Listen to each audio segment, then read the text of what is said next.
গল্পের নাম স্মৃতির পাতা থেকে। লেখক বাংলা অডিও গল্প। শহরের একঘেয়ে ব্যস্ত জীবন থেকে ছুটি নিয়ে অয়ন আজ অনেকদিন পর ফিরে এসেছে তার পুরনো বাড়িতে। বাইরে তখন ঝুম বৃষ্টি, জানালার কাঁচ বেয়ে গড়িয়ে পড়ছে জলের ধারা, যেন প্রকৃতির চোখেও আজ মন খারাপের দিন। পুরনো চিলেকোঠার ঘরটা পরিষ্কার করতে গিয়ে ধুলো মাখা একটা পুরনো ট্রাঙ্ক চোখে পড়ল অয়নের। কত স্মৃতি, কত হারিয়ে যাওয়া মুহূর্ত জমে আছে এই কাঠের বাক্সে।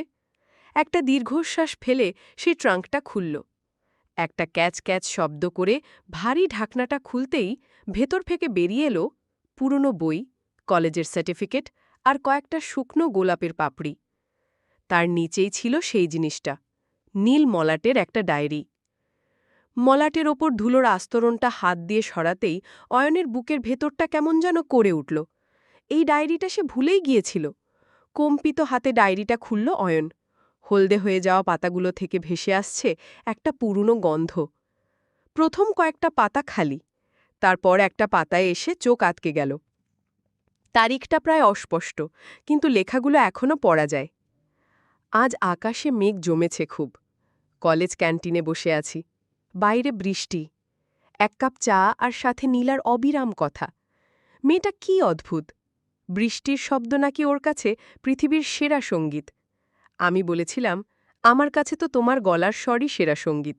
কথাটা শুনেও এমনভাবে হেসেছিল যেন ক্যান্টিনের টিমটিমে আলোটাও এক ঝটকায় উজ্জ্বল হয়ে গেল।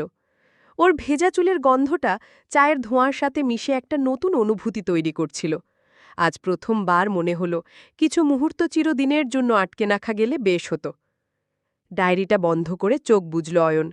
নীলা নামটা শোনার সাথে সাথেই যেন একটা গোটা যুগের চোখের সামনে ভেসে উঠল। সেই উজ্জ্বল চোখ, সেই উচ্ছল হাসি আর সেই হারিয়ে যাওয়া প্রতিশ্রুতি। কলেজের শেষ দিনে নীলা বলেছিল, যদি কখনো হারিয়ে যাই খুঁজে বের করতে পারবি তো? অয়ন হেসে উত্তর দিয়েছিল, পৃথিবীর শেষ প্রান্তেও যদি থাকিস খুঁজে নেব। কিন্তু জীবন বড়ই অদ্ভুত এক পরিচালক। বাস্তবতার স্রোতে সেই প্রতিশ্রুতি কোথায় যেন হারিয়ে গেল। বছরের পর বছর কেটে গেছে।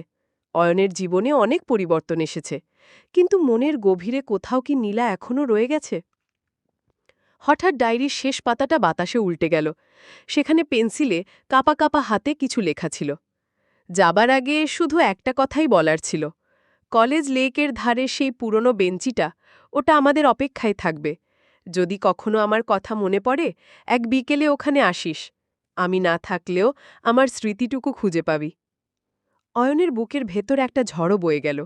এত বছর ধরে এই কথাটা তার অজানাই ছিল। সে কি তবে খুব দেরি করে ফেলেছে? জানালার বাইরে তাকিয়ে দেখল অয়ন বৃষ্টিটা ধরে এসেছে। পশ্চিম আকাশে মেঘের ফাঁক দিয়ে উকি দিচ্ছে এক চিলতে সোনা রোদ। ডায়েরিটা বুকে জড়িয়ে অয়ন উঠে দাঁড়াল। এখন আর মন খারাপ লাগছে না, বরং একটা অদ্ভুত উত্তেজনা কাজ করছে। সে জানে না লেকের ধারে গেলে সে কি পাবে বা কাকে পাবে, কিন্তু সে যাবে। কিছু উত্তর খোঁজার জন্য নয়, কিছু পুরনো অনুভূতিকে নতুন করে অনুভব করার জন্য। কারণ কিছু গল্প শেষ হয়ও হয় না, স্মৃতির পাতা থেকে তারা বারে বারে ফিরে আসে, নতুন করে বাঁচার ঠিকানা দেয়।